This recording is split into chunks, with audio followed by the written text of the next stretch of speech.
Assalamualaikum Laskar Ngarit Beres-beres dimanapun Anda berada. Jumpa lagi dengan saya Dr. Triawan Risa di channel YouTube Sahabat Satwa TV yang akan berbagi tips dan informasi seputar hewan ternak Laskar Ngarit. Ada 6 pertanyaan yang hari ini akan kita bahas satu persatu yang sudah jenengan simak semua di intro di depan. Siap? Laskar Ngarit akan kita bahas satu persatu, akan saya bacakan secara lengkap. Pertanyaan yang pertama dari Isvi. Bertanya-tanya Pak Dokter, sapi babon saya keguguran di usia kebuntingan 8 bulan kurang seminggu, kira-kira penyebabnya apa ya dok?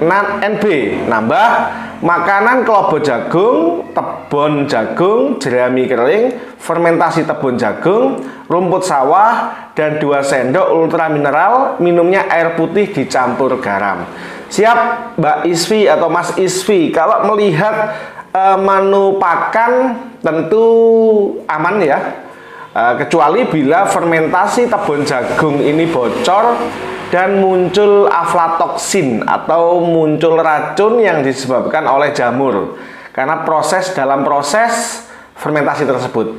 Karena kita tahu Laskar Ngarit keguguran itu bisa disebabkan banyak faktor, mulai dari heat stress, panas, mulai dari sakit, demam yang lebih dari 3-4 hari, keplengkang, jatuh, trauma juga bisa menyebabkan abortus. Jamur bisa menyebabkan abortus. Infeksi jamur dari jerami, dari fermentasi itu bisa menyebabkan abortus. Bakteri, Brucella abortus bisa menyebabkan abortus. Virus, bovine viral diare menyebabkan abortus. Bovine rhinotracheitis virus menyebabkan abortus. Cacingan yang terlalu parah sehingga terjadi ketidakseimbangan nutrisi, kerusakan jaringan, kerusakan organ juga bisa menyebabkan abortus. Jadi Mbak Isvi, penyebab abortusnya itu masih banyak atau banyak kemungkinan.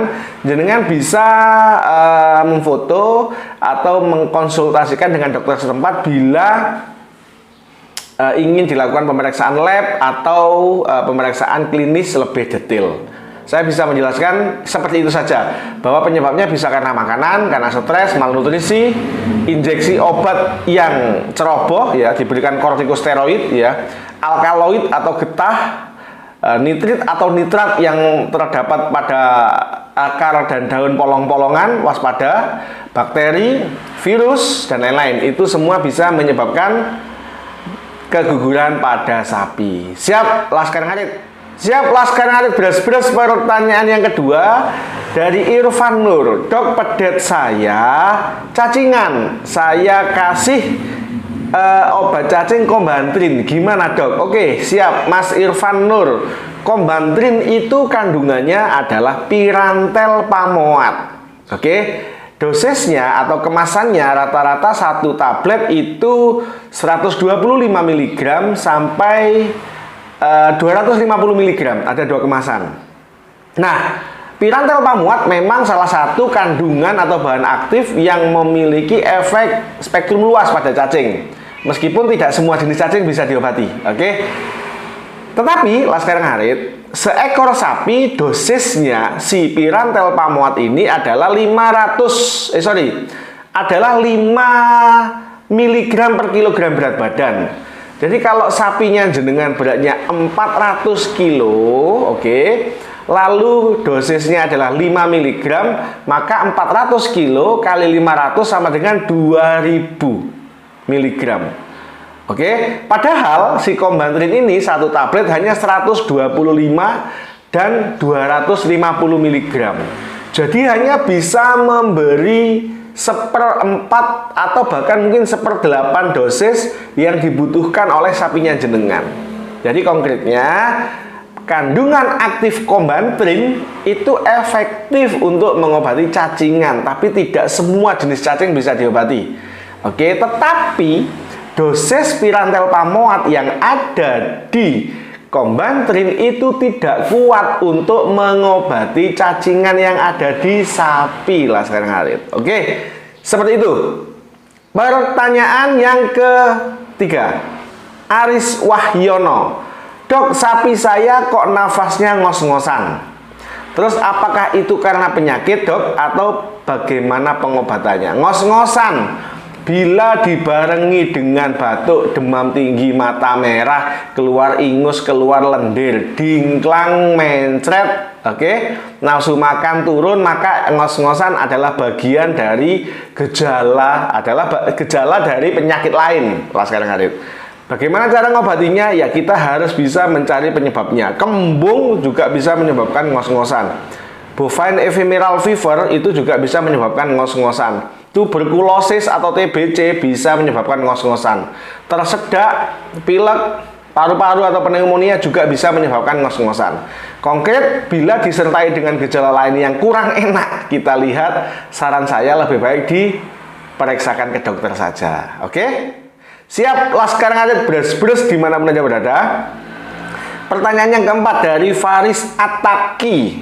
Dok, pedet saya diare sampai usia 5 bulan. Waduh, belum sembuh. Sudah dikasih obat cacing, sudah dikasih antibiotik, tapi belum sembuh juga, dok.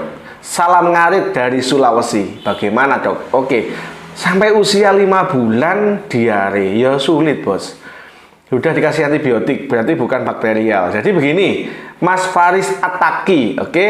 Ketika kita itu diare sapinya, kan penyebabnya banyak. Penyebab infeksius itu disebabkan oleh mikroorganisme, bisa koksi, bisa bakteri, bisa virus, oke? Apalagi satu lagi apa? Bisa cacingan, oke? Lalu ada juga faktor non-infeksius. Faktor non-infeksius itu faktor yang tidak disebabkan oleh makhluk lain, seperti stres, pakan terlalu tinggi cairan, dan lain-lain. Seperti itu. Maka yang harus jenengan lakukan adalah memperkirakan kira-kira diarenya jenengan, diarenya sapi yang jenengan ini diare yang disebabkan oleh apa? Oleh mikroorganisme infeksius atau non mikroorganisme.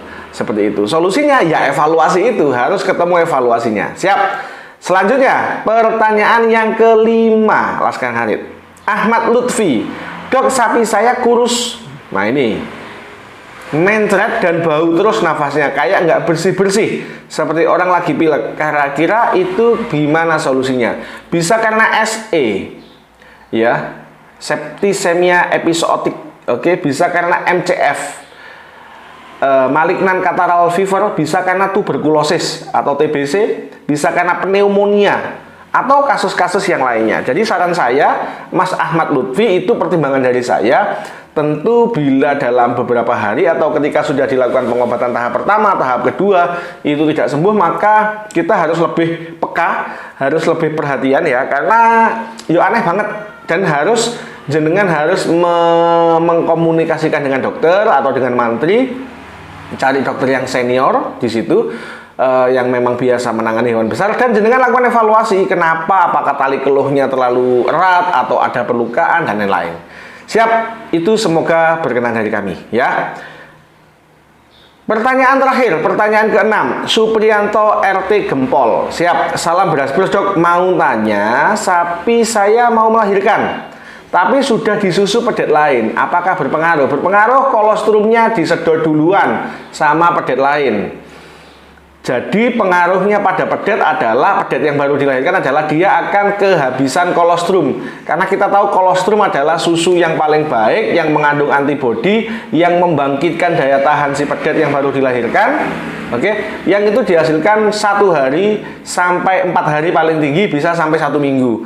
Bila sebelum melahirkan ini sudah disedot, kemungkinan besar kolostrumnya sudah berkurang, Laskar Ngarit. Maka dari itu konkretnya ya sebaiknya jangan, kecuali bila sudah lepas dari 1 minggu, disusu bareng-bareng tidak apa-apa, dengan catatan kualitas pakan induk harus diperhatikan. Siap?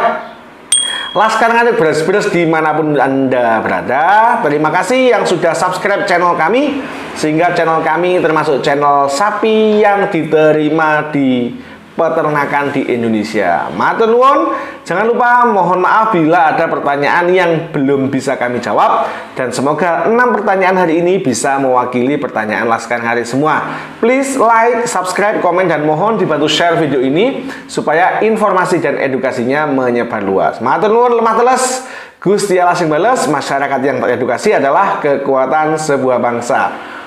Sekian, wassalamualaikum warahmatullahi wabarakatuh. Laskar Hari beres-beres. Tetap semangat.